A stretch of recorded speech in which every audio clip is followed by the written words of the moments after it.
great city has a story. In just minutes, we'll trace its journey from humble beginnings to the powerhouse it is today. My love, Windhoek, the heart of Namibia, has such a fascinating history. It sits in a basin surrounded by rolling hills, a place where hot springs once gave life to settlements long before Europeans arrived. In fact, Kuko and Herero people had already made the area home, calling it places like Igams, meaning firewater, for the steaming hot springs. So it had life even before its name became Windhoek. How did that name come about?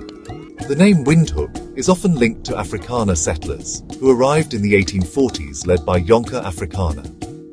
He built a settlement there and may have named it after Windhoek, a mountain range in South Africa that reminded him of home.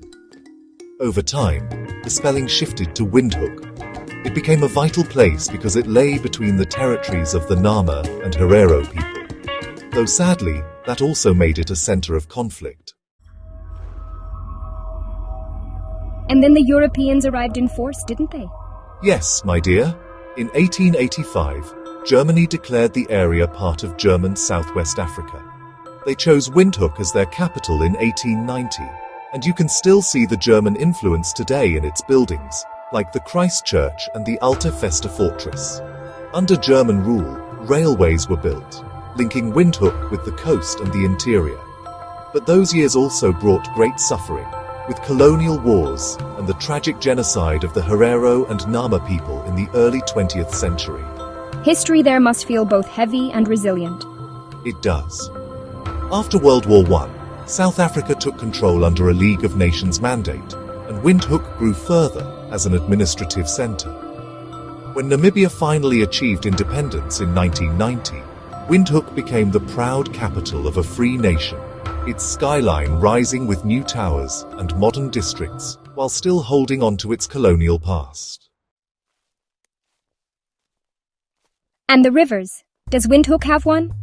Not a mighty one, but several seasonal rivers run through and around it, like the Klein Windhoek River and the Goriangab. Most of the time they're dry riverbeds, but when the rains come, they flow with life. How has its population grown? Today, Windhoek has over 400,000 people, making it the largest city in Namibia.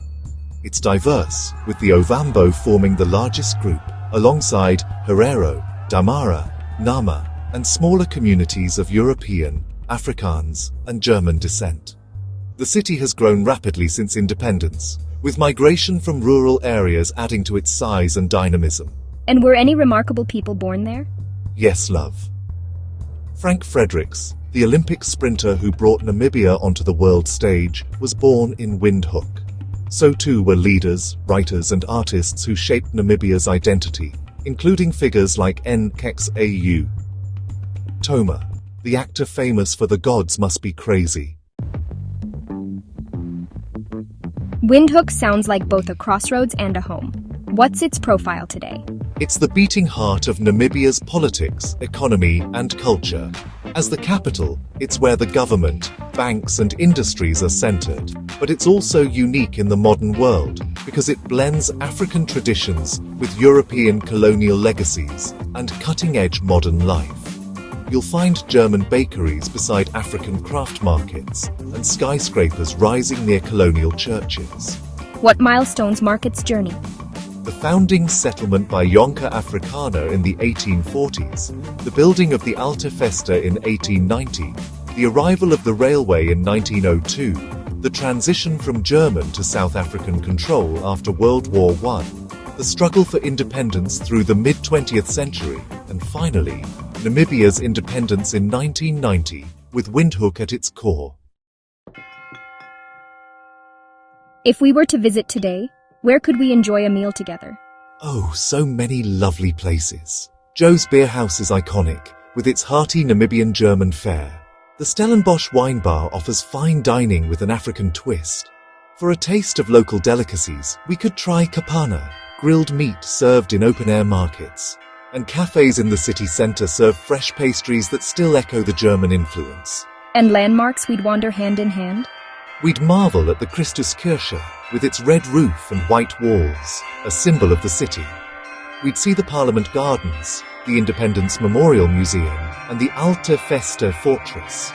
The Katutura township would show us resilience and community spirit. And from the hills around Windhoek, we'd watch the sunset painting the city golden. And sports? Do the people of Windhoek cheer with passion? Very much so. Football is beloved, with teams like African Stars and Black Africa drawing crowds. Rugby too has a strong following, reflecting the influence of Namibia's ties with South Africa. Athletics, thanks to heroes like Fredericks, also inspires many. Windhoek feels like a city of contrasts, born of conflict yet filled with warmth, carrying both colonial shadows and the light of independence. That's exactly it, my love. Windhoek is a city where history and hope walk side by side, where traditions endure, and where the future feels as wide as the Namibian sky. Then let's promise ourselves one day we'll stand there together, breathing its air and feeling the spirit of Namibia. I promise, dearest. In Windhoek, we'll not just see a city, we'll feel a nation's soul. Thanks for watching. If you enjoyed this journey through time, don't forget to like, share, and subscribe for more city histories from around the world. Who knows, our next video might just be about your city. Stay tuned.